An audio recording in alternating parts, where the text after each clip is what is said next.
Namaste, good evening, good morning, everybody. On behalf of the American Academy of Yoga and Meditation, I welcome you all. I hope you're having a great weekend. And today we'll be discussing a very important topic, very close to our hearts, and important also because it has no treatment. It's called the Alzheimer disease. Alzheimer disease is characterized by dementias, which are further characterized by loss of thinking, language, and cognitive resources are at risk. So there are different kinds of dementias. Dementias can range from Parkinson's disease related dementias. It could be ALS, FTD, frontotemporal dementia relating to ALS. It could be caused, as you know, by trauma, by infections, by stroke, by epilepsy, by migraine, and so many ways. But today we are going to focus on the Alzheimer related dementias, those that are caused by aging. A lot of you must be there, maybe 70, 80 years old, and must be wondering if you have dementia.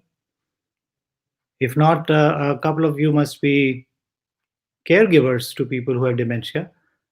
And if not that, a few of you may be 65 or 50 plus years old. And you may be having plaques in the brain. That is one of the important features of Alzheimer's disease. And yet you may not show the symptoms of Alzheimer's disease or forgetfulness, problems in thinking.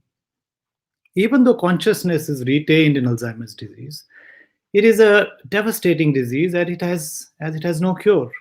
Most of the research that has being undertaken in fight to get the drugs on the clinic are using animal models, cell culture systems, transgenic mouse models.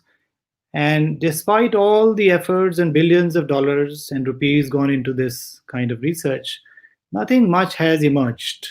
The drug that has come out in the form of whatever is available is acetylcholinesterase inhibitor, as you know.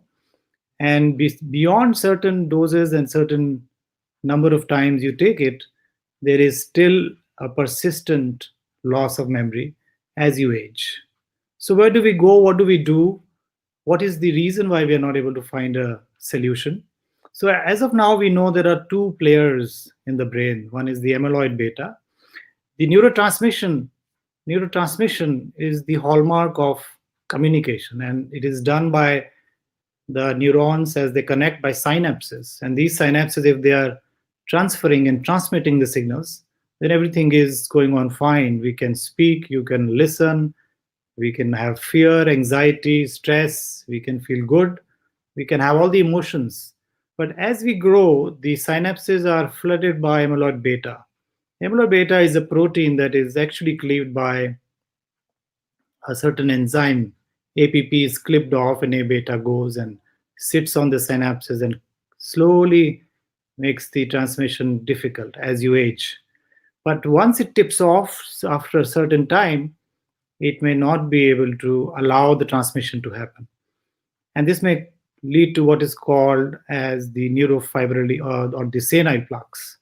And there is another theory of the tau phosphorylation. Now, what are tau? Tau proteins are sitting on the microtubules, which are the skeleton of the neurons or the axons, and they kind of stabilize this skeleton through which the neurotransmission happens.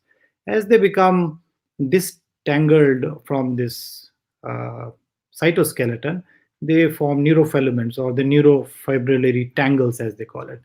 And that leads to deformation or degeneration of the neurons, and they kind of become neurofibrillary tangles. So we do not know whether neurofibrillary tangles come first or the senile plaques come first.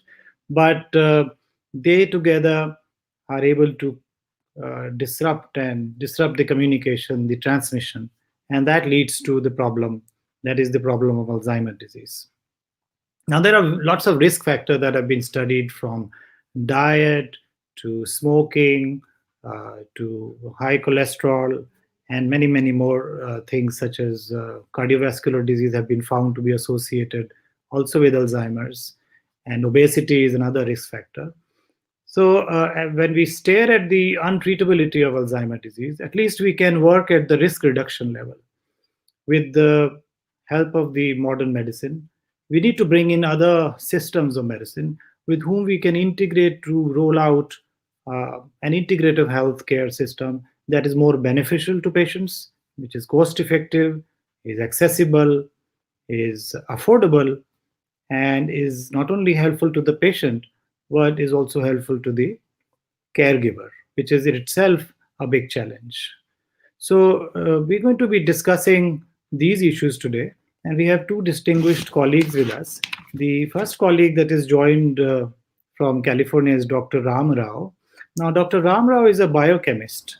He is also a principal scientist at the Apollo Health and has had his education in biochemistry. Is former professor at the Buck Institute and Research in Aging at Novarta, California, and he's also got yoga certification and Ayurveda certification from the California College of Ayurveda.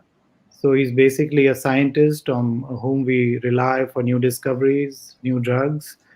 But but he seems to have shifted his focus from biochemistry and benchtop research with his 50 publications and lots of scholarly work to practice. So from a science practitioner, he's switched to an integrative health practitioner.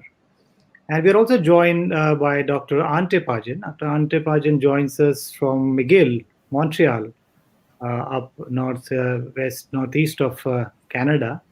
And we've been in touch for a long time. He's a very familiar face in the field of neuroscience. If you heard of Indian International Brain Research Organization, he's been coordinating a lots of Hebrew schools around the world, and I had the opportunity and the privilege of being mentored by him. I enjoy talking to him. He's not only a musician, a physician, but also a scientist. He was formerly a professor of pharmacology at the McGill. He's now in McGill with the Dean's office. He's the director of iMedicine, the McGill Orchestra. He's the director of that, director and founder of that. And this must have given you enough hints when you heard the beautiful music that was played up right in the background when we just got started. So we have something in store for you. And when I introduce to you the failed clinical trials in Alzheimer's disease, you must be guessing what's coming. So we'll listen to Dr. Ram Rao's foray into integrative health and Ayurveda and yoga and what he has to offer and his experience to share. And then we'll move to Dr. Ante Padjen and see what is going to bring us, what beautiful method of solace or integrative health option is going to get to our patients, to caregivers, to all of you physicians in North America and India and around the world. I guess I can hint that he will be talking a little bit, it seems, about the music therapy. So be there. I now invite Dr. Ram Rao to give his presentation, and we'll be all ears and eyes. Welcome. Thank you. Good morning, everybody. Good evening, people in India. And thanks so much, Dr. Anand, for the kind introduction. I also like to thank Anjali, Santosh, and the rest of the staff of American Academy of Yoga and Meditation for asking me to present this webinar on Alzheimer's. So in today's presentation, I'll talk briefly about Alzheimer's. Dr. Anand has already given you a brief background about this condition. And we'll talk about a comprehensive systems-based approach that we have adopted to treat this dreaded condition. So in my second slide, I'd like to thank all the people that were involved in these projects pertaining to Alzheimer's disease. In the next slide, you'll see the list of the people who have been involved in the work. Today's presentation of 20 minutes is actually a culmination of more than 20 plus years of work on Alzheimer's disease that involved all these people and all these funding agencies. Now, in the next slide, you'll notice a brief cartoon about what exactly happens to the brain of a person with Alzheimer's disease. Alzheimer's is actually a progressive age-associated neurodegenerative condition that affects specifically the memory centers of the brain. In the US, we say there are about 5 million Americans that currently have it. It's like nearly 300,000 new cases of Alzheimer's that's being diagnosed annually. And from the World Health Organization, I caught some figures that show that in India as well, we have about 4 million people that suffer from Alzheimer's and other forms of dementia. But these numbers, both in the USA and in India, are an underestimation. And the reason being that there's a lack of awareness, and people who have the condition do not normally show up in the hospital or in the clinic with this condition. And so the numbers are underestimated, and it's believed that these are what we actually have are a reflect of more than the desired number. And it's believed that, by the time we reach 2030, the numbers are going to be doubled up. The disease is characterized by degeneration in specific areas of the brain called the hippocampus and other structures of the brain, as shown in that cartoon. And as the disease progresses, there is a significant structural and functional loss in these areas. And the most prominent areas are the areas that are involved in memory and in cognitive and other executive functions, which, of course, affects day-to-day tasks. In the next slide, I've talked about what exactly has happened since the time that the disease was discovered. The disease was actually first described in 1901 by a German neuropathologist, Alois Alzheimer's, from which the disease got its name. And now, surprisingly, a century later, we still do not have a proper cure or a proper treatment for Alzheimer's disease. In the last 30 years or so, nearly 300 drugs went into clinical trials. All right. The problem is the FDA has approved only one.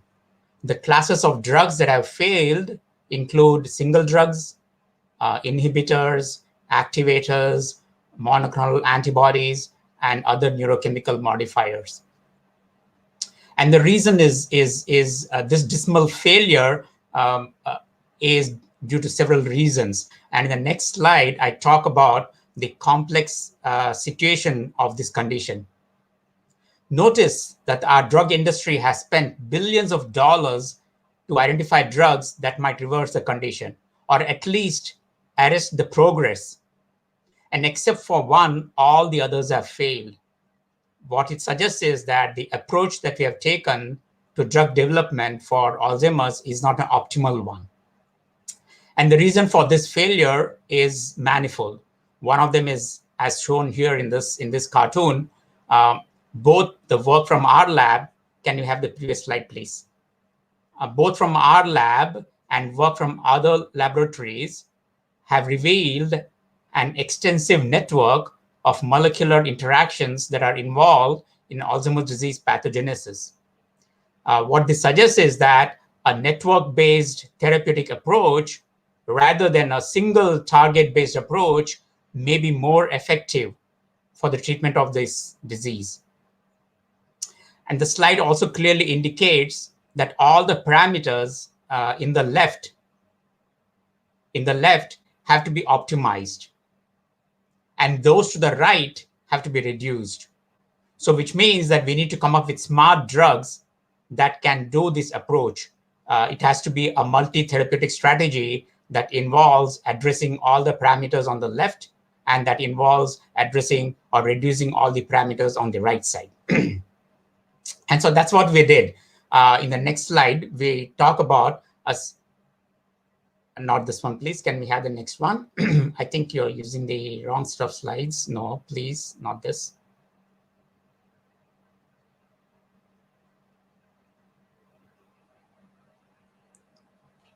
I'm sorry, but you're not using the latest presentation that I sent. Okay, let's just stop here. So what we did is we used a systems-based approach, and we put forward a comprehensive, individualized combination therapy. Now you may ask, how does a combination therapy work?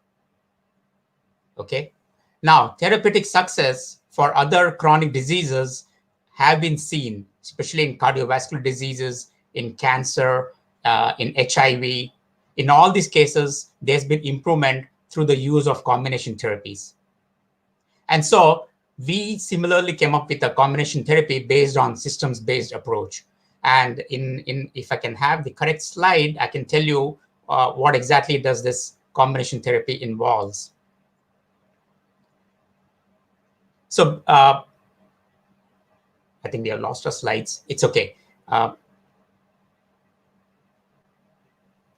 Yeah, I think now you're the right set. Can you please go to slide number 7, the ones previous to this? Yeah, the next one. Next one. Beautiful.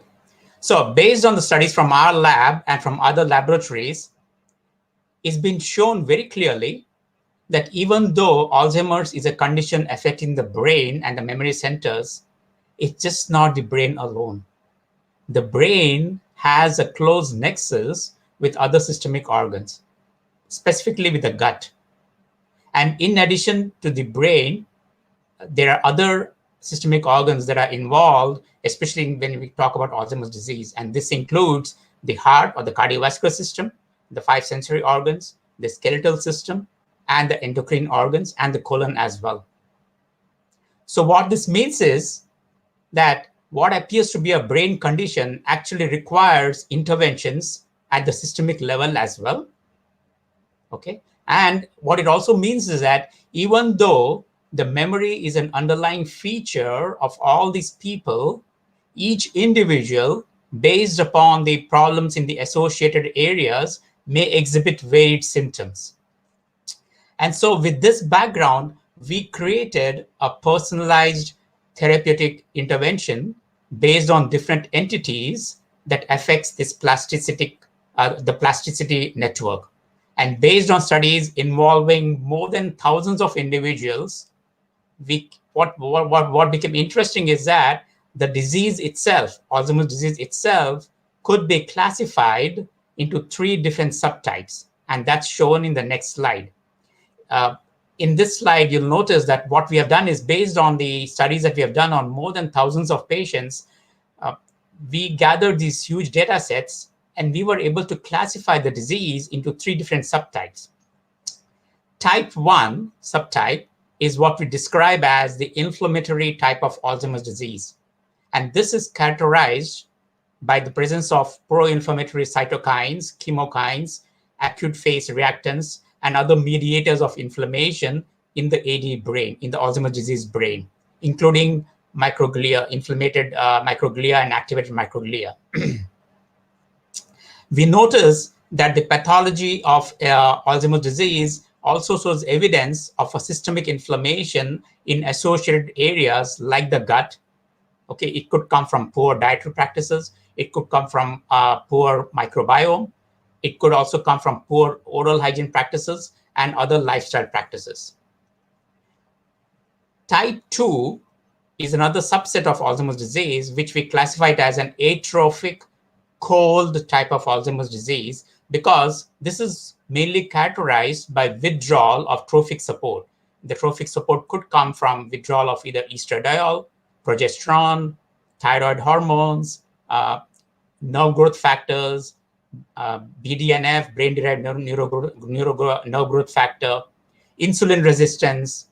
It could come from hypovitaminosis D, or it could come from hyperhomocystinemia.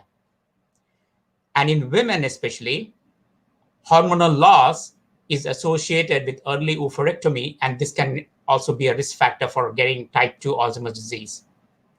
Now, the extent to which each of these, beyond being a risk factor, contributes directly or indirectly to Alzheimer's disease is still being worked out. And then we also have a type 3 Alzheimer's disease, what we call is atypical or the infectious type of Alzheimer's disease. And this is mainly seen in the younger age group, anywhere from 20s, early 30s to about 50s. And this is more of a distinct type of amnestic presentation. We have the symptoms of memory loss coming at a very early age, typically in the 30s and the 40s. These people generally lack a family history. They are generally ApoE4 negative. ApoE4 is one of the biggest risk factors that can contribute to Alzheimer's disease. And when we do image scanning of the brain, we notice that in addition to hippocampal atrophy, we also see a lot of other areas of the brain being affected. It seems to be coming predominantly from people who have chronic stress, post-traumatic stress syndromes, exposure to toxins that could be either metals, it could be industrial pollutants, uh, it could be aviation fuel. In our patient setup, we had a lot of pilots coming with Alzheimer's disease, and the indication is that probably they were exposed to aviation fuel. In addition to that, these type 3 is also characterized by infections from viruses, from bacteria, from mold, and from fungi. All right. And these people also present other conditions of Alzheimer's, including loss of speech, loss of ability to understand written language, agnosia, which is impairment in recognizing certain objects, or apraxia, which is the inability to perform certain known movements. Now, the reason why this becomes helpful is because once we classify this condition into 3 different subtypes, after all, now we even have other more than 3 subtypes. I'm putting the main ones. This classification not only allows us to identify the risk factors, it also allows us to use specific therapeutic interventions.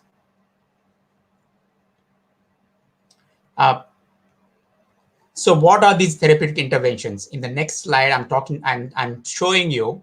So what happens is, in our setting, the patients, they come, they've been already diagnosed with Alzheimer's disease. We have certain inclusive and exclusive criteria. And then once they get the diagnosis of Alzheimer's disease, they come to the clinic. We have a setup. And then we put them on a comprehensive program. It's a 1 week based program. And then once they get familiarized with the program, we then tell them to return back to their homes, and then they are followed by a coach for a certain period of time. In addition to that, we also train practitioners in this program, and then the practitioners they can use this program in their clinic as well. So therapeutic interventions include diet. We emphasize a lot on diet. Mainly because we need to address the gut. And as I said, there's a very close nexus between the brain and the gut. And we have noticed in all the cases that once we address the gut, especially the gut microbiome and any of the leaky gut syndromes, we are able to restore memory in most of these patients. So we emphasize a very comprehensive dietary program that involves complex carbohydrates, healthy fats, lean proteins. And then we also encourage them to go on a gentle ketosis. Ketosis, as we know, triggers the production of BDNF, which is very important for these people. We tell them about the do's and don'ts of diet. We tell them what to avoid in terms of simple sugars and highly refined carbohydrates, highly processed foods. In addition, when they come to the clinic, they would have already done a comprehensive blood work. And then based on the blood parameters, we then try to address those deficiencies through nutritional supplementation and through herbs. So we address things like their zinc levels, vitamin D levels, vitamin B12 levels, iron levels, sodium potassium levels, homocysteine levels, and so on and so forth.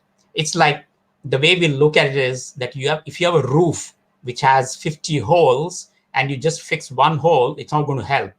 It's going to continue to leak. So instead, we have to address all 50 holes. So that's the approach we are taking. In addition, we tell these people to engage in regular cardiovascular strength and balance exercises. And that would include walking, gardening, swimming, gym, yoga, and grounding. A lot of our patients are interested in yoga. We have a specific yoga-based intervention that we provide to these people.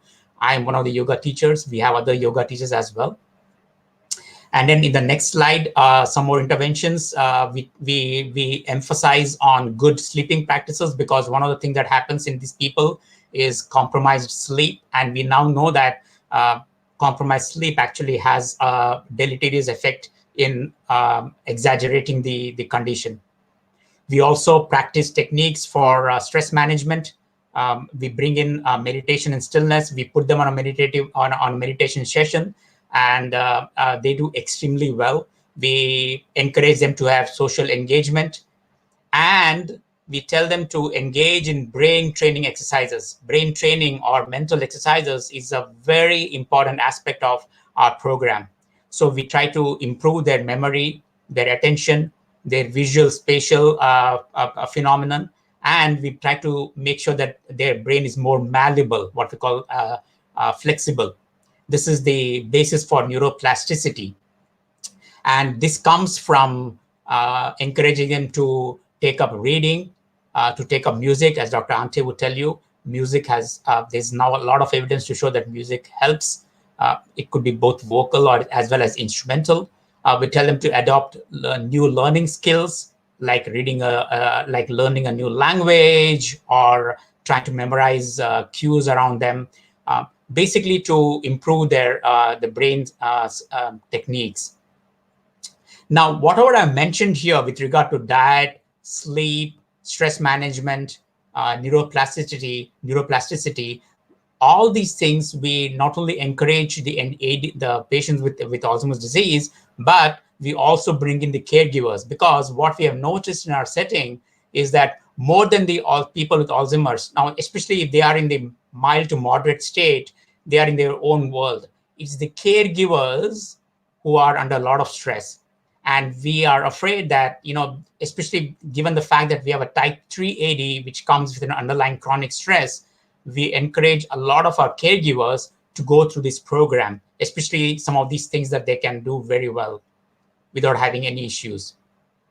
What are our outcome measures? We do, in the next slide, we have quantitative neuropsych testing. We do a MoCA test. We also do the mini mental status examination for these people.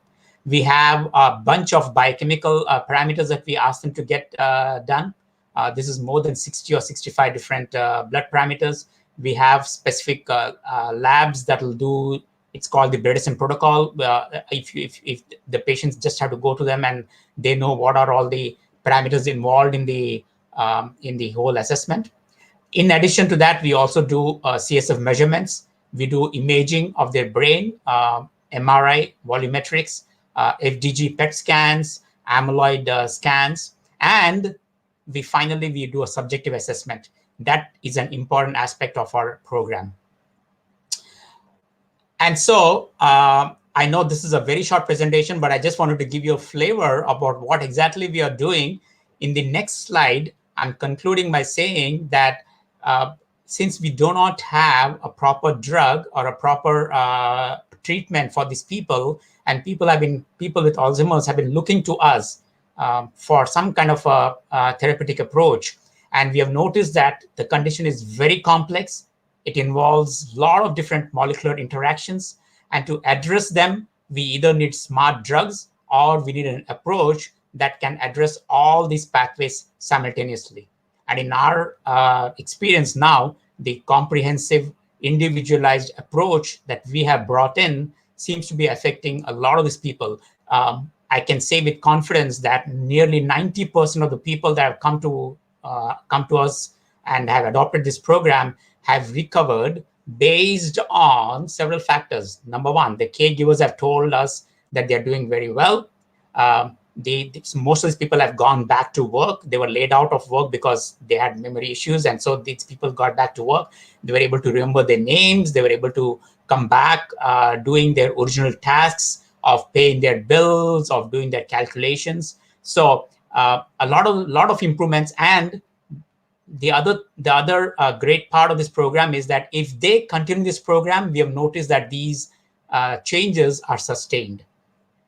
So the basic tenets of our comprehensive approach is that all these parameters have to be optimized, not normalized. What do we mean by that? Well, let's take, for example, vitamin D. The levels of vitamin D, if you see the range, the normal range is anywhere from 21 to 100 IU units, international units, all right? Now, if you are in the 20s, you may say you're in the range, okay? But that's a lower range. We don't want that. We want people to be in the optimal range. And so we try to bring them back to a stage where it's somewhere around 75 or 80. So we try to optimize all the parameters.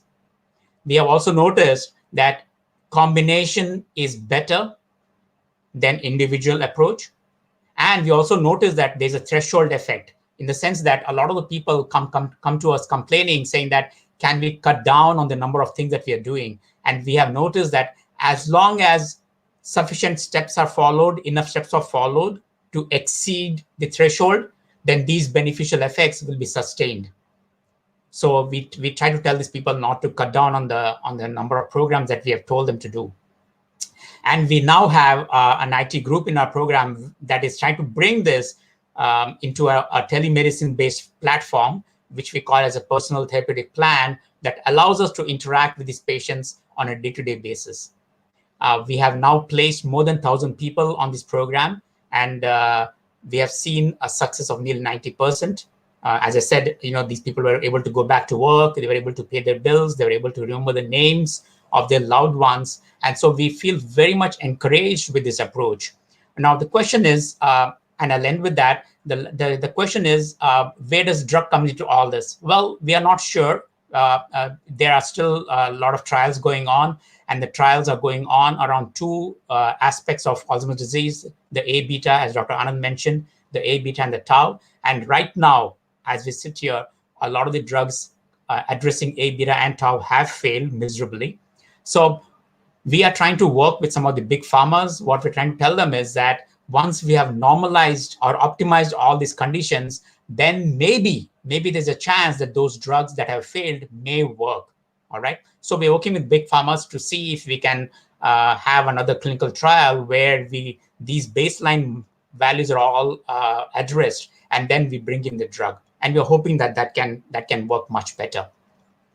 All right. So in the next slide, I have my, let me conclude here by saying that all these that I've talked about is mentioned in this book that I recently published. And you can go to any of these sites to get this book. And I have my email address there. So if you need to talk to me or you need to contact me, you can always write to me on this email address and start our correspondence. All right. So with that, let me stop here and give it back to Dr. Anand. Thank you, everybody.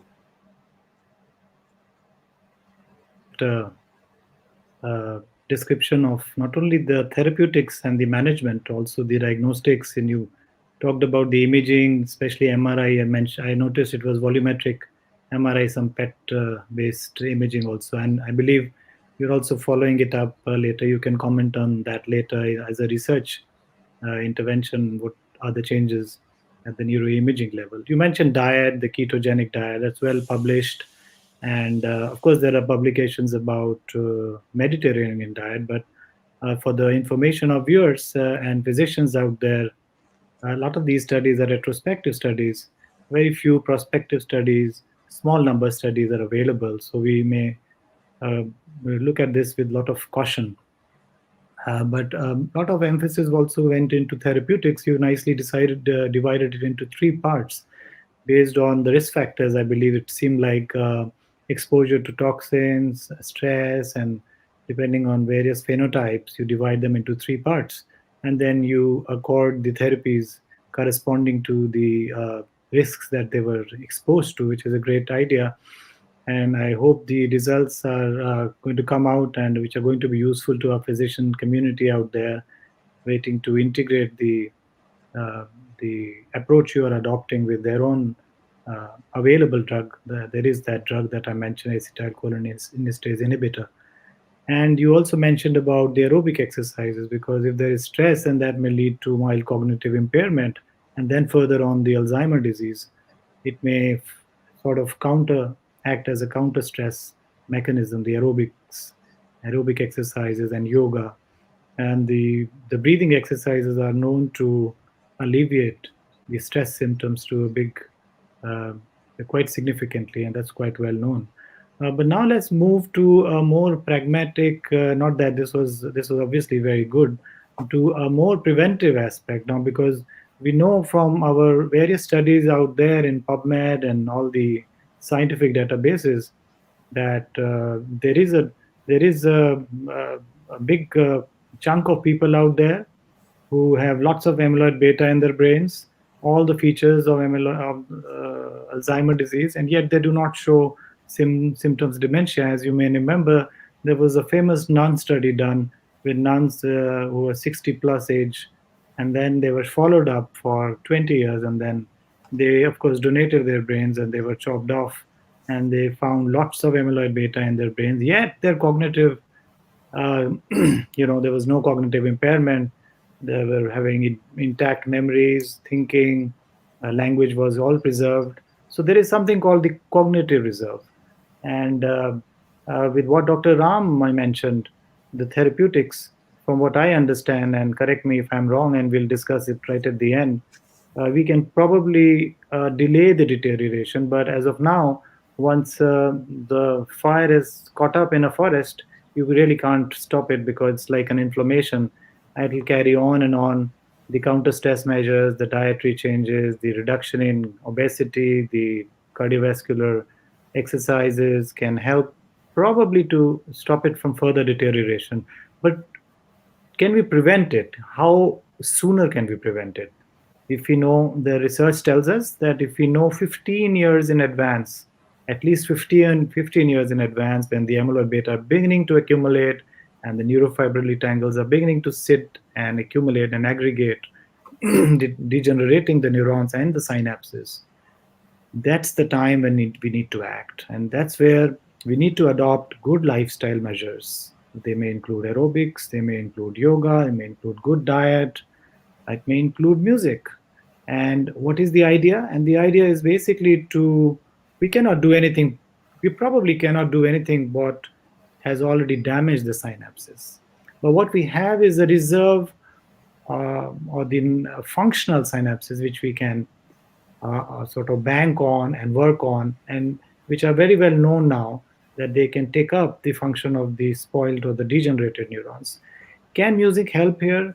That's, we don't know much. There has been some anecdotal, some case reports, and some studies as well.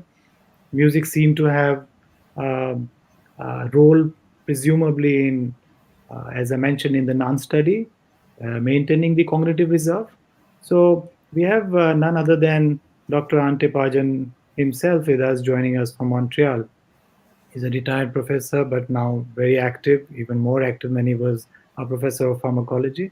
And the best thing is he's an MD from Zagreb, has been trained in Edinburgh, in Washington D.C., at Montreal, has coordinated major training program of IBRO, International Brain Research Organization, and he is able to successfully bring the diverse fields together.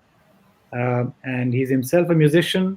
He's a scientist, as I mentioned in the beginning, also a physician because he's an MD. But now he works with the dean's office, and he's director of, as I mentioned, this orchestra in the dean's office, which is actually looking after the music-based interventions, and he's also advising students in various research theses. To Ante, welcome to us, and thank you for sparing time. And we look forward to hearing what you have to share with us with your wide experience and wisdom. Over to you, and we look forward to hearing from you. Welcome. Thank you very much. Thank you for inviting me to this very kind of intriguing presentation about Alzheimer. Thank you, Anjali. Thank you, Santosh. And of course, Dr. Anand or Akshay. We have a long history of interaction, primarily from Ibro and so forth. Now, I'm going to talk something about music and possibility that music is used in treatment of or somehow as a kind of intervention in Alzheimer. Now, I used to work in neurodegenerative diseases and don't work on Alzheimer except my own. So let's start by showing some of the slides that I have prepared. And the general title is Music and Health. Now, I hear a lot of noise. I'm not quite sure. Now it seems to be better. Okay. So on the next slide, I'm proposing that we go over a few questions here. Now, everybody of us understands what music is because we spend a lot of time doing music. But in many respects, we are intrigued by what is the nature of music in human existence. It is exclusively human. No animal knows what the music is. Why do we engage in music? There are some interesting, shall we say, possibilities. Of course, one aspect of interest today is music a therapeutic agent? As we have heard from an excellent presentation of Dr. Rao, we have really not advanced much in terms of intervention, but we do understand that intervention in Alzheimer requires multimodal approach. Now, most of us understand that brain is important in many of the things that happen with Alzheimer. And of course, also music is one of these agents that or activities that affects our brain. And of course, I will end with some very superficial thinking about music and salutogenesis, which will be described later. On the next slide, we first have to say, what is music? It's interesting that all of the cultures that we have studied, and nowadays this is becoming a big problem because there is no culture in the world that is not affected by commercial music, which is not exactly what we would call it endogenous product of a community. We understand it is similar to language, but it is not the same as language. Language is an explicit communication agent. Music is not. Already mentioned this presence in all the cultures, and there's a big issue are the elements of what is called music. And in many cultures, there's no term music. It's often also considered to be related with dance. So what is music in the human society? We recognize that it is part of a kind of social interaction, but there are many ways where music appears in human experience. We, of course, enjoy music. We tend to listen to music together with our friends. It has a profound effect on our mood, and it is also recognized as part of our spiritual, religious, or some other ritual life. However, on the next slide, it is really not clear what is the role of music in human evolution. It does appear very early. We have evidence of 30,000 years old instruments that were played by not by our predecessors, Neanderthals, but also by Homo sapiens. And here the vision is different. In fact, Charles Darwin himself considered that music is some kind of a part of the adaptation related to sexual interaction in humans. We, however, also see some smart contemporary cognitive scientists like Steven Pinker, who has no role, who has not recognized the role of music in evolution. He calls it a cheesecake. Let's go on with the slide and say that the major point here is music something like a Morse code invented by humans, or it has some very deep origin in our nature? And it is interesting that recent studies by some of my colleagues in Toronto show that children that are 6 months old could recognize when we play repeatedly a melody, when we change the melody, they recognize the change. They have not gone to music school. It's something that they have already prepared. And that's one of these issues that we recognized today with some of the facilities of humans, like language, like mathematical experience, as well as recognition of good or bad, that this seems to be pre-wired. And the issue of genetics, I'm not going to go. It's not related to genes.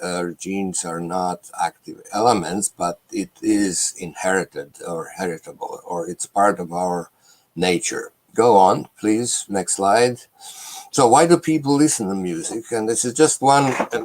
I will mention occasionally some samples that are kind of supporting some of the statements. Here is an empirical study in which 834 respondents were asked, why do they listen to music? And this is what we found, that music regulates arousal and mood.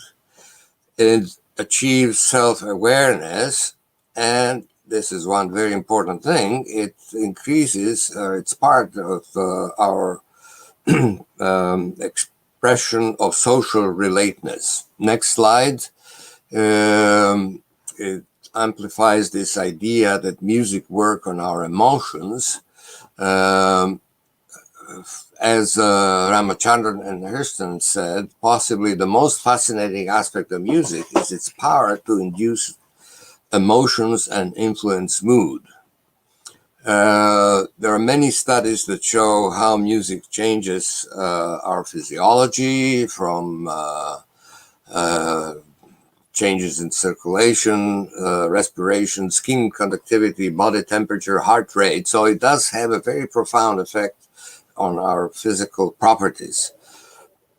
Another way of looking at music is that our love of music reflects the ancestral ability of our mammalian brain to transmit and receive basic emotional sounds that can arouse affective feelings, which are implicit indicators of evolutionary fitness. This sounds rather big, but it does say that it is something very deep in human nature.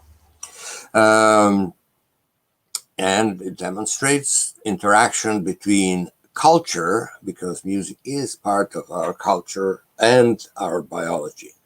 Next slide will show some list of things that music evokes, which I already said. Important here is that musical training is found to be very important for development, for child development. And we also recognize that music in neonates and mother with neonates is a way of bonding that is really, we believe, source of prophylactic habits or experience for the future life. By the way, there's no such thing as Mozart effect. This was rather temporarily considered to have some specific demonstration of music on our mathematical prowess. Go on, please. And since the way back in Greek and Roman, and I believe it is also part of Oriental understanding, that music has some healing power. Modern way of seeing this is music therapy as a profession, which is used widely in the last 40 years, 50 years, is part of what is offered in almost every institution for treatment of patients. And American Music Therapists Association has a definition that you could read here, but the problem with music therapy as a practice is on the next slide. Next slide. Could you enlarge it a little bit? Thank you. That there are a variety of approaches. I'm listing here some of the schools of music therapy. psychoanalytic, humanistic, behavioral, North of Robbins music, and so forth. However, it's very hard to. Many studies indicate that this is empirically verified to have some effect on human, but it's very hard to say what is specific, what is non-specific effect in application of music therapy. So we still have a problem. Where does really, how does music therapy work? Next slide. We are all today interested in approaches that would alleviate problems of dementia. And indeed, many studies show that familiar music, music that is known to demented patients from the youth, has an exceptional ability to elicit memories, even movements, motivation, and positive emotion.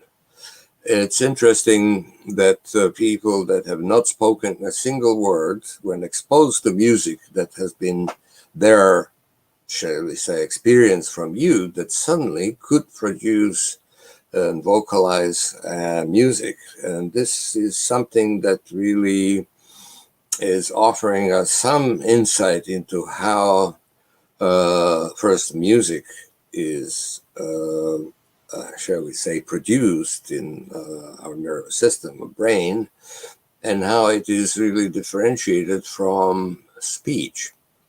Now, some very specific things have been recently noted, and that is that receptive music therapy is more effective than interactive music therapy. It reduces agitation, anxiety, and there is this article that is very interesting. That also proposes that we have a therapeutic music capacity model, which is able to provide us with some kind of a framework how to look at music therapy in dementia. The music therapy, next slide, is of course also showing effects in Parkinsonism, in pain, in some psychiatric problems like depression, and autism spectrum disorders. And they're all still an issue. The question that remains: how does really this music work? Next slide. We have some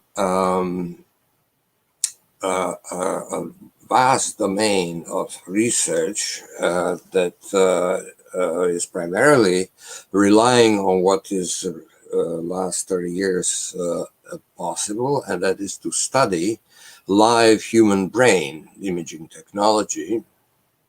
And we recognize here that many regions of brain are affected, both in music perception and music production. This is shown on the next slide, which shows multiple regions of the brain that are affected by music perception, and of course the output involved in music production. And some of them appear as specific to music, but the consensus is that we don't know if really music exists or is performed or it's perceived by some specific in a specific way, or is part of our general domain of cognitive and emotional world. On the next slide,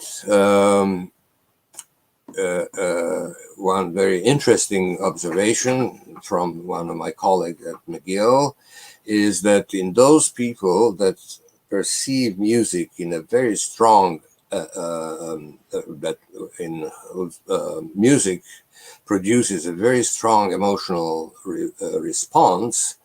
During this strong emotional response, there is evidence that dopamine is increased in the same way as food, drugs, and sex increases in the human brain. Next slide. Well, one very important thing is How music does it? Well, certainly there is no receptor for music. So this idea of magic bullet mechanism, which is so dominant in contemporary medicine, but is being replaced by an idea that in fact we don't we cannot deal with complex medical issues by looking at a single element. We have to look at it as a complex environment. I didn't put it here, but one of the very important modern approach in dealing with complex diseases is network analysis. And what we perhaps would say that music is one of these experiences that establishes balance between our cognitive emotional world. And therefore, I like to call music as a proper mental hygiene. Next slide mentions few things here about the health, which we could actually pass, go on. And one of the next slide is I just want to introduce something that comes from Antonovsky, a sociologist who has proposed that we look at the health as having a separate,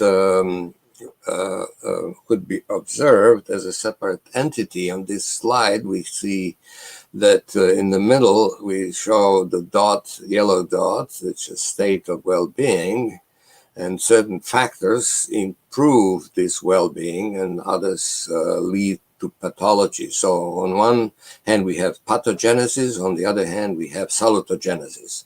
This is still a question of how do we put the music in, but there are studies that try to propose and empirically demonstrate that people that play music have a better quality of music, particularly amateur musicians. And that's one thing that we experienced as members of this E. Medici McGill Orchestra, a 66-strong symphony orchestra that we engage every week, a number of hours in addition to our private practice. I think I will finish here without going any details about the salutogenic model. And thank you for listening, and of course, exposed to questions.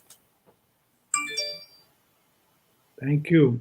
Thank you, Ante, for a wonderful introduction to bringing a new dimension of therapy, the music therapy. And I hope the music orchestra that you have undertakes some clinical trials of the current visual care for the Alzheimer's and caregivers, and maybe mild cognitive impairment just before the AD sets in, and see if the conversion rate could be halted. Uh, I I congratulate you for this idea, and I hope that this really becomes a clinical trial. And you mentioned the mental hygiene, which we often use in our yoga research as well.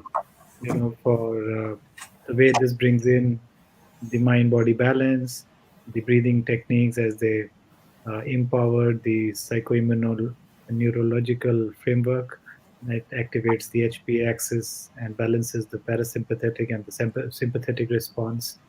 So I think this is all centered towards the mental hygiene that you mentioned. And there was one slide that you talked about was the mindfulness. The well, you didn't use that word. I think you said awareness. Awareness. It brings in awareness. That's correct. And that's exactly what we need in people who are slowly progressing with an accumulation of amyloid beta or the neurofibrillary tangles.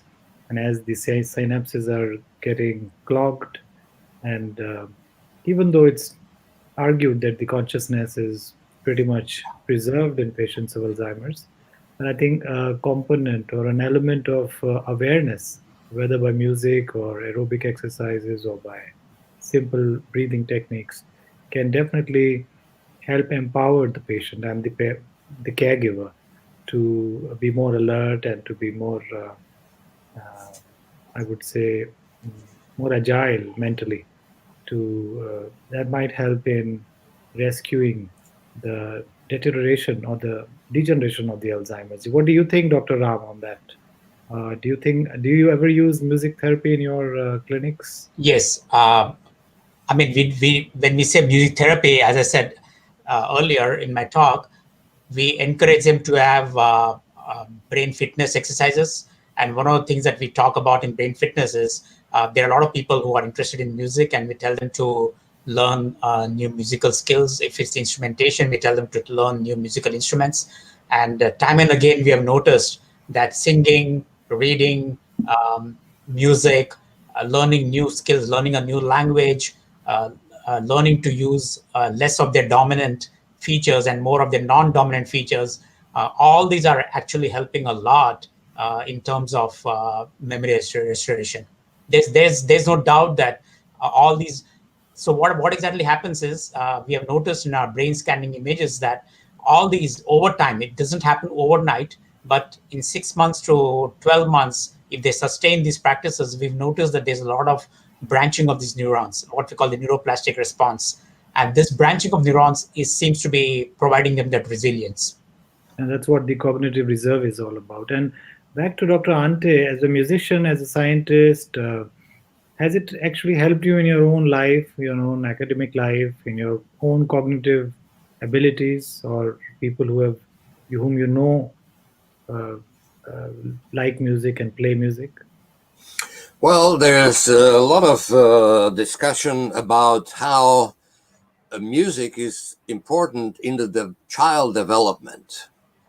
And this is one of these big issues today because the programs of music in elementary schools are first to be cut when funds are short. And we have tremendous difficulties in convincing our um educational ministries that this is really working against the child's development. And I already mentioned the things that we all know. For example, in every culture, mother sings to babies. And not only that it sings to babies, but usually it also physically shakes them or moves them. How do you call it? There are studies which show that children that are exposed to this kind of early influence of music and movement develop motorically much faster than those that are not. So going back to the whole life, clearly music has this mood regulatory function, and this is what many of us use as a self-medication in difficult or different parts of our life. It's also important that to recognize that the music does not only satisfy our emotional life, but if you study music and become aware of complexities of large musical structures, it also provides some really cognitive rewards. And I often say that in some sense, music is a very important, studying music is a very important elements in development of our understanding of the complexities. Why? Because in music, a single element, a motif, a part of a composition is not understandable unless you put it in the big context of a large, let's say, symphonic work. Same thing in science. One experiment doesn't make absolutely no sense unless you are able to put it in the context of a larger body of knowledge. In medicine, we also know that one sign doesn't make sense unless you recognize all the complexity of patients that you are currently examining. So there are some, this sounds trivial, but it is true that we are always confronted. How do we approach complex phenomena? And this is where medicine is moving away from being and in some minds, it is still considered that there is some such things as medicine as science. Medicine is not science. Medicine uses science to understand human complexity, but we also recognize that we need to provide, particularly our students, a humanizing, quote, experiences. Everybody knows that now, that literature provides us with this type of things in some explicit way. What I'm trying to do at McGill is to introduce music as a humanizing element that would deal with another aspect of our experience. I should bring now an idea that there are at least two kinds of knowledge.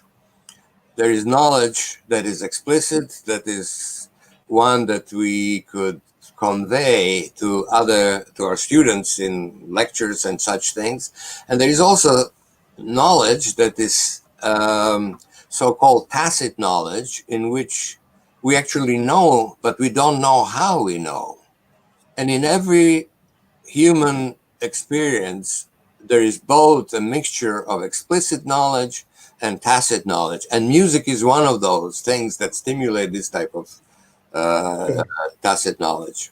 Yeah, thank you, Ante, for that. And makes me think of Bruce Lipton.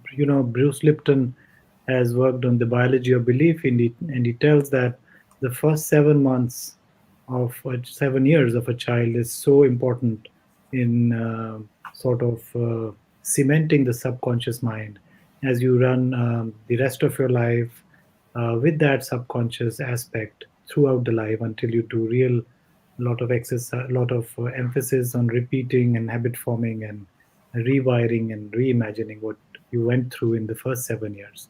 And also, uh, for the information of the viewers and our distinguished panelists, when you talk of music, we cannot forget the pioneering work that our contemporary Yoko Sen is doing, who is actually working with the ICU instruments who make lots of noises, beep, beep, beep, beep, as the patient is there in the ICU. And she's trying to put music into those instruments and make the life better. So let's move to Dr. Ram. There is a question here, and there are a couple of them. We'll take them. We can overshoot the time by 10 minutes. It's all right, since we have lots of viewers logged in. So, what do you think? Would you suggest for, or you in your own Ayurveda clinic or your patient care, uh, what kind of drugs do you combine for mild, moderate, or severe Alzheimer disease? So, donepezil is there, memantine is there. Do you mix them with Ayurvedic drugs such as Brahmi or? So let me make it very clear. The setting that I'm talking about, where I work in Apollo Health, that's not an Ayurvedic setting. We just bring in a little bit of Ayurveda and yoga. It's purely modern science in the sense we have neurologists, we have dietary coaches, we have physical exercise tutors, and they come with their they come from their neurologist to our clinic. It's actually where we see these people for a week and then we put them on all these changes.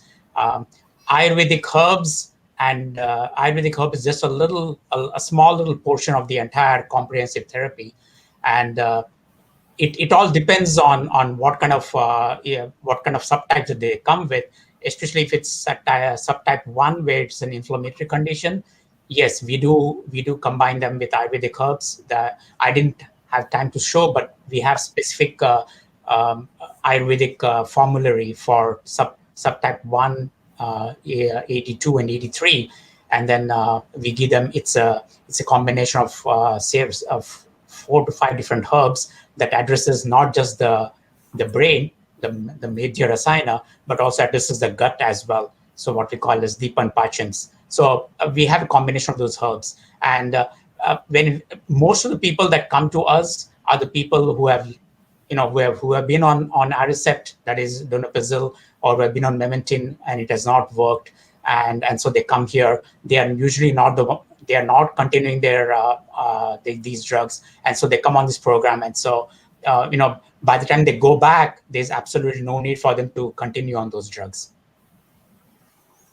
Thank you for that. And any of you do want to tell us if the trembling of hands is an early sign of onset of Alzheimer. I know that at Parkinson's it may be Yeah, kind of. we've had, because our approach has been so encouraging. We've had a lot of patients with ALS, patients with Parkinson's disease come to our clinic to see if they could fit into the program. And we try, because we are still trying to elucidate the entire mechanisms of this comprehensive approach. And so we are excluding out people with PD and with ALS and other dementia conditions. And the trembling of the hands, we've seen a lot of these people, and usually we don't see it in Alzheimer's. We see that in Alzheimer's only when it is a late stage where the entire concept of Parkinson's and Alzheimer's get mixed up. But in the early stages, the SCI, what we call, or the MCI stage, we don't see people with hand tremors or resting tremors. But there is an entity called the PDD, the Parkinson's As I said, disease-related dementia. Not Alzheimer's. that's the middle to late stage where the symptoms of Parkinson's and Alzheimer's get overlapped. And so these are people that present what we call the mixed type symptoms. But early on, we don't normally see these people with tremors. But you should remember that tremor appears in completely healthy people. Yes. It's part of our aging, and it runs in families, at least some type. These are kind of empirical studies. And therefore, tremor is not necessarily telling us that person is going in a certain direction, right? Right. Yeah. So I hope the viewer is clarified on various aspects of the trembling of hands, from being just age-related phenomena to Parkinson's related, and even early, moderate or intermediate or late stage of Alzheimer's. Dr. Ante, there's a question for you. Is there an immunometabolic linkage found to music, or has anyone looked at that aspect of it? That's an interesting question. We could go back to understand that there is a connection between mood and immune system. There is a lot of discussion when somebody is bad mood for years and develops cancer. This is linked because mood changes immune system.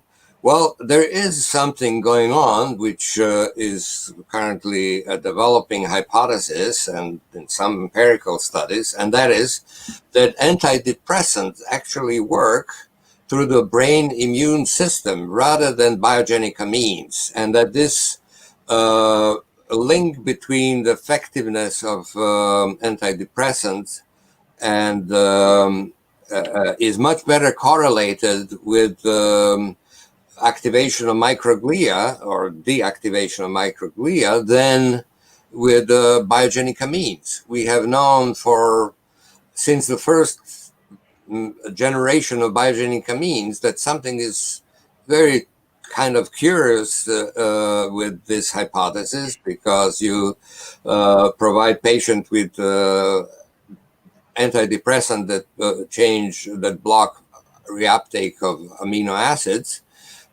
This reuptake is blocked immediately, but the effectiveness on the problem is seen only weeks later.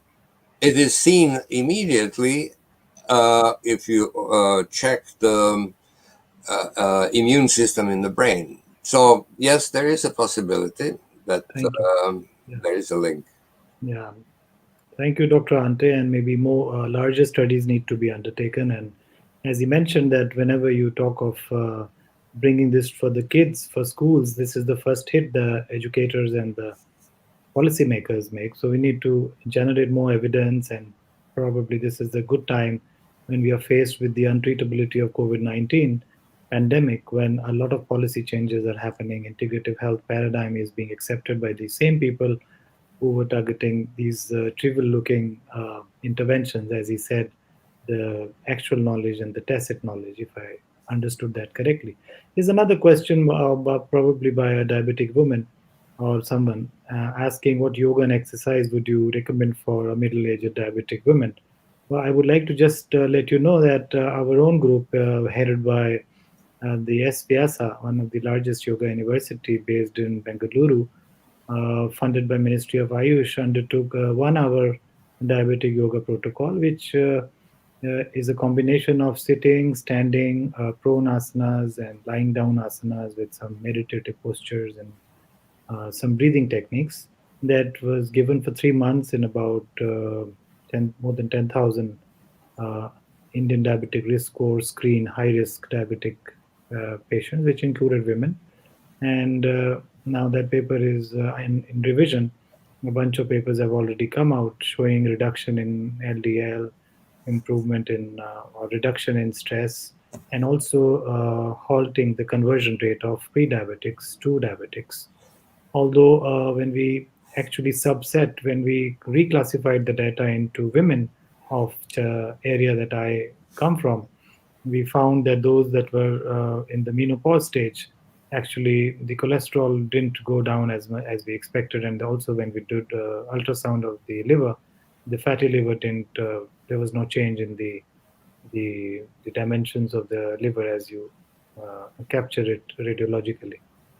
But this is diabetic yoga protocol is a very good protocol with a lot of papers. Yeah, Dr. Ram, you want to say Yeah, something? so in our setting, when people come, especially if they do not have any comorbid conditions and if they are physically healthy, um, especially those people with the SCI or the MCI, the early stage or the pre-symptomatic stage, but who are in the risk zone, what we do is, given the fact that we have this brain nexus with the heart and with the colon, with the hips, what we do is for yoga postures. So what happens is with Alzheimer's disease, we have noticed that there's a loss of cerebral blood flow. Actually, it's not loss, it's reduced cerebral blood flow. And this may be one of the reasons actually why there's structural alterations in the brain. And there's no drug to improve cerebral blood flow. So what we do is for these people, we try to put them in a yoga program where they do a lot of inversions. Inversions are, where the heart is superior to the head. And so we expect that it improves the baroreceptors, lining up the arteries, and then that emphasizes the blood flow into the brain. The other aspect is most of these people with Alzheimer's disease also have issues with respiration. So we tell them to do a lot of sun salutations and other postures that improve the breathing practices. And then the other issue that comes up prominently in these people is balancing issues. Even though they don't have Parkinson's disease, for some reason that we have seen in our setting, most of these people have balance issues. And so we try to, include a lot of the balance postures, tree pose, Virabhadrasana, third pose, all those balance issues. And so we have noticed actually, 6 months, 8 months later, of course, it's not a standalone thing, but with other practices as well. But they do very well when it comes to balancing later on, 6 months down the line with sustained practice, and they're able to breathe better, and they complain less of what they call mental fogginess, probably because of increased blood flow. Thank you, Dr. Ram. And I assume this will apply to diabetic relate diabetes-induced dementia as well, or Yes. just for Alzheimer's? No. This is all kinds of dementias. Although in our setting, we see primarily Alzheimer's, but we do have the type 3, that is the diabetes-induced dementia as well. We try not to take people with frontotemporal or with trauma-associated dementia, but yes, diabetes-associated dementias, we do see them in our clinic. So what, yeah, Ante. Vascular origin of dementia is very much present, and it probably is more than half of the dementia is of vascular origin. So this, yeah. But the problem, Dr. Ante, is that in our setting, we do have people with vascular dementias that have come, and their progress is, despite being on the program, the progress is not that rapid as compared to people with other dementias, with Alzheimer's or with diabetes-induced dementias.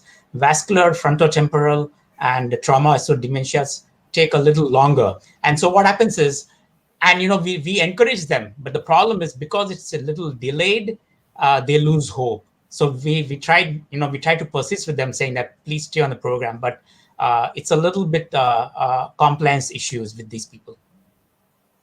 What do you both suggest for the caregivers? What should they be doing? There's a question. You give Oh, suggestions. you I know, would say music and yoga and Ayurveda, but would you like to make yeah, one passage? in our setting, we, except for the fact that the patients have this condition, the caregivers do not have the condition, but the caregivers and the patients, they go through this program simultaneously. So whenever they come into the setting, we bring the caregivers as well, whether it's a spouses, whether it is a nurses, whether it's friends, or whoever it is, sons, daughters, whoever it is, they go through this program as well. And then they pick up the best of the elements. Because remember one thing, um, especially people with late stage, there's nothing that we can do. We just have to patiently watch them either recover or deteriorate. But it's the caregivers that we are more worried about.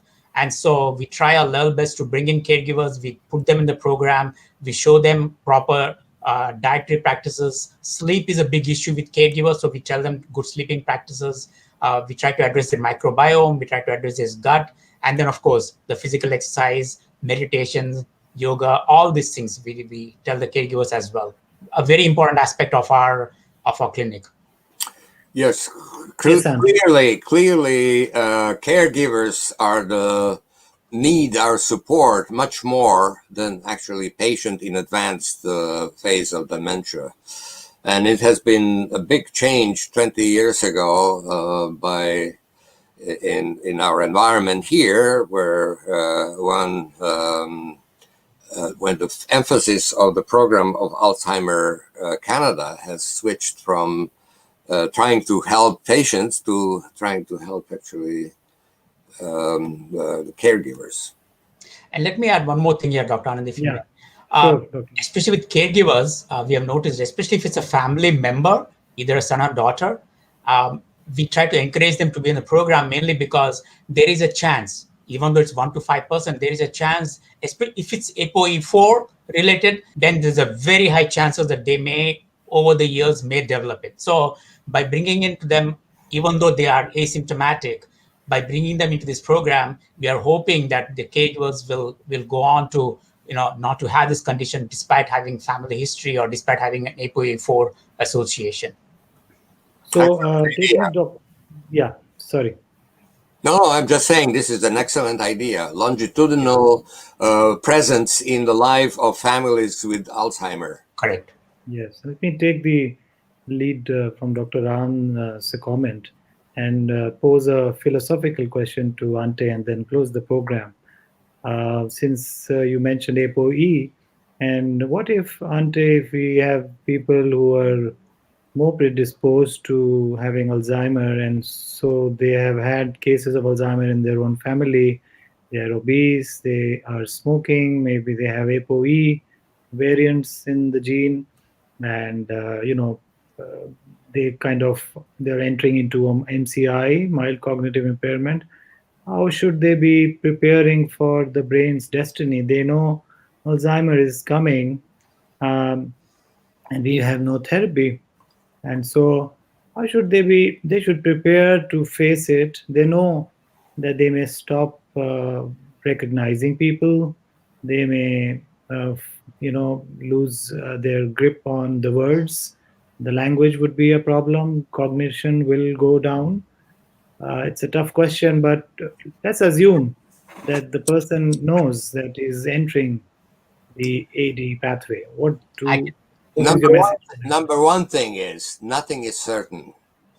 And in some sense, it is perhaps too. We are even people with all these parameters that indicate a possibility. This is still a possibility, and we have to remember that, for example, Huntington's chorea, with all its very dramatic and certain outcome, if you happen to have the predisposition, it's still not 100% penetration. And if you remember, there were studies that were done on families that have this problem, Huntington chorea family members, whether they would like to know that they have this type of future. And half of the people said, no, I don't want to know. Why? Because it's not certain. There is only one thing it's certain in our life, and that's death. And how we get to that point is not all that certain. Particularly some of the issues with genetic profile that is essentially indicating, and we know that genes are not the only determinant of what's going to happen. That's Dr. a long Ram wants to story. say something. So Thank you, Dr. Ante.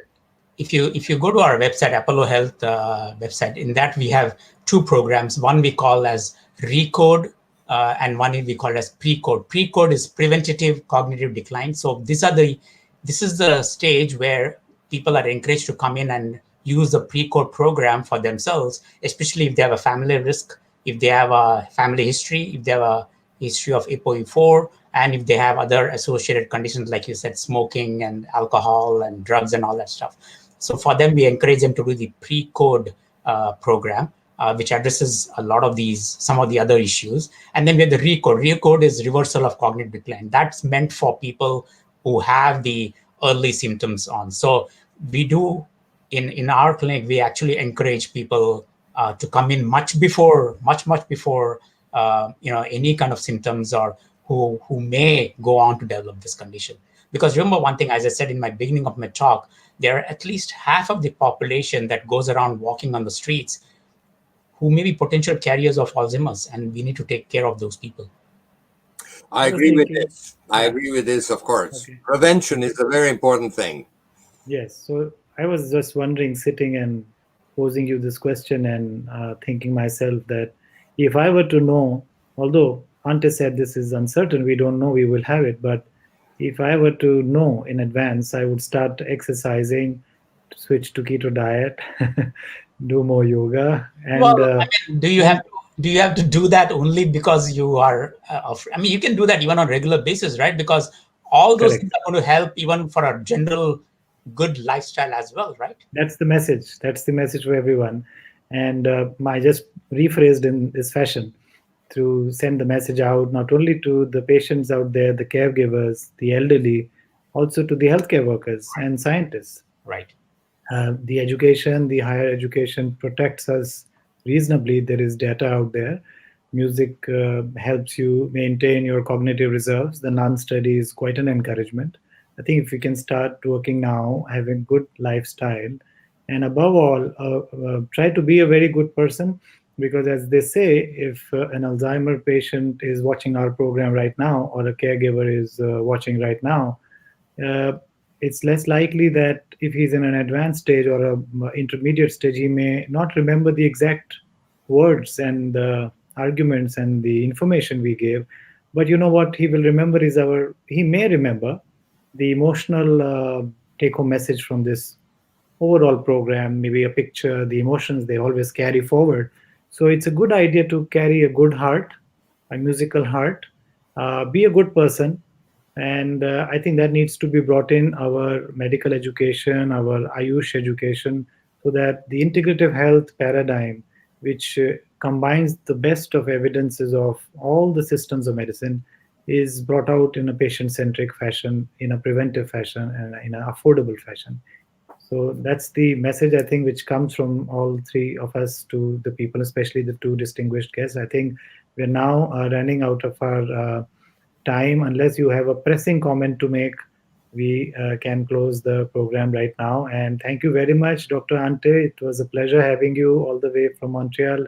Thank you, Dr. Ram, for joining us from California. You represent a confluence of two or three different disciplines. And I hope the American Academy of Yoga and Meditation provided the right quality content. And although we took a little bit more time, but a final disclaimer that the views presented in this program are the ones that belong to the speakers and not that of the official, do not officially belong to the American Academy of Yoga and Meditation. Thank you very much. Thanks a lot. Thank you. Thank you very much. Bye-bye. Bye-bye. Thank you. Bye. Thanks. Thank you.